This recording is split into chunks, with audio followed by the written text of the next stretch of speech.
السلام علیکم ناظرین، ملک ٹی وی میں خوش آمدید کہتے ہیں۔ آئیے چلتے ہیں آج کی سٹوری کی طرف۔ بھارت نے 1974 میں ایٹمی تجربہ کیا تو ہالینڈ میں موجود ڈاکٹر عبدالقدیر خان کے دل میں پاکستان کی محبت جاگ اٹھی۔ اس وقت کے وزیر اعظم پاکستان ذوالفقار علی بھٹو کو خط لکھا اور کہا کہ پاکستان کے ایٹمی پروگرام میں مجھے اپنے کے لیے کچھ کرنے کا موقع دیا جائے۔ بھٹو نے انہیں فوری طور پر پاکستان آ کر ملنے کی دعوت دی۔ جون دسمبر 1974 میں ذوالفقار علی بھٹو نے اس وقت کے سیکرٹری خارجہ آغا شاہی کے ہمراہ ایکیو خان سے ملاقات کی۔ اس کے بعد doctor AQ Khan Pakistan atomic energy commission سے منسلک ہو گئے۔ عبدالقدیر خان نے ہالینڈ میں قیام کے دوران سے 1964 میں ہنی نامی مقامی خاتون سے شادی کی جو بعد ازاں ہنی خان کے نام سے جانی گئیں۔ ہنی خان سے ڈاکٹر عبدالقدیر خان کی 2 بیٹیاں ہیں، بڑی بیٹی ڈاکٹر دینا خان اور جبکہ چھوٹی صاحبزادی کا نام ڈاکٹر عائشہ خان ہے۔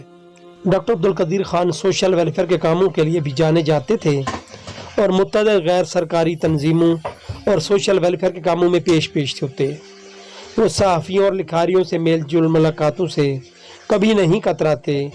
وہ مقامی صحافیوں سے ایسی باتیں بھی کر جاتے جو حکومت کے لیے پریشانی کا باعث بھی بن جاتی۔ یہی وجہ تھی کہ 1979 میں اس وقت کے صدر ضیاء الحق پاکستان کے جوہری پروگرام کو خفیہ رکھنے کے خواہاں تھے اور ڈاکٹر ایکیو خان کی مقامی صحافیوں سے ملاقاتیں صدر ضیاء کو ایک آنکھ نہ بھاتی تھیں۔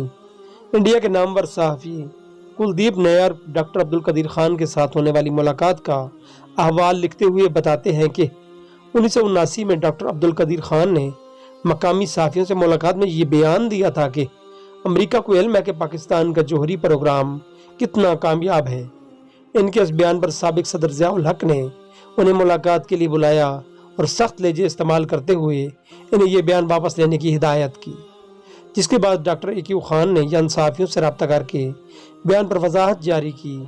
ڈاکٹر عبدالقدیر خان سابق صدر پرویز مشرف کے دور میں مشیر برائے سائنس اینڈ ٹیکنالوجی کے عہدے پر فائز رہے، تاہم امریکی صدر جارج ڈبلیو بش انتظامیہ کی جانب سے 2003 میں ڈاکٹر ایکیو خان پر یورینیم دیگر ممالک کو فراہم کرنے کے الزامات عائد کیے گئے اور پاکستان پر زور دیا گیا کہ ڈاکٹر عبدالقدیر خان کو امریکہ کے حوالے کر دیا جائے۔ جناب مشرف صاحب فوراً ہی لیٹ گئے اور ڈاکٹر عبدالقدیر خان کو امریکہ کے حوالے کرنے کے لیے راضی ہو گئے۔ یہ تو بھلا ہو میر ظفر اللہ خان جمالی صاحب کا، جن کے اندر غیرت نے جوش مارا اور وہ اس کے آگے دیوار بن گئے اور ڈاکٹر صاحب کو امریکہ کے حوالے کرنے نہیں دیا۔ سابق صدر پرویز مشرف نے ڈاکٹر عبدالقدیر خان پر دباؤ ڈالتے ہوئے سرکاری ٹیلی ویژن پر ان سے معذرت کروائی، جس کے بعد ان کے خلاف باضابطہ انکوائری کا آغاز کیا گیا اور ڈاکٹر عبدالقدیر خان کو ان کے گھر میں نظر بند کر دیا گیا۔ ڈاکٹر عبدالقدیر خان نے اپنے ایک انٹرویو میں دعویٰ کیا تھا کہ جوہری ہتھیاروں کے پھیلاؤ کے حوالے سے ان پر دباؤ ڈال کر اعترافی بیان دلوایا گیا اور انہیں اسٹیبلشمنٹ کی طرف سے قربانی کا فقرہ بنایا گیا۔ سابق صدر پرویز مشرف کے دور میں انہوں نے اپنے گھر میں نظر بند ہو کر ہی زندگی گزاری۔ ایٹمی سائنسدان ڈاکٹر عبدالقدیر خان سنہ 2006 سے کینسر جیسے موذی مرض میں مبتلا تھے، جو آج صبح اسلام آباد کے ایک اسپتال میں دوران علاج انتقال کر گئے۔ انہوں نے 85 برس کی عمر میں دائی اجل کو لبیک کہا۔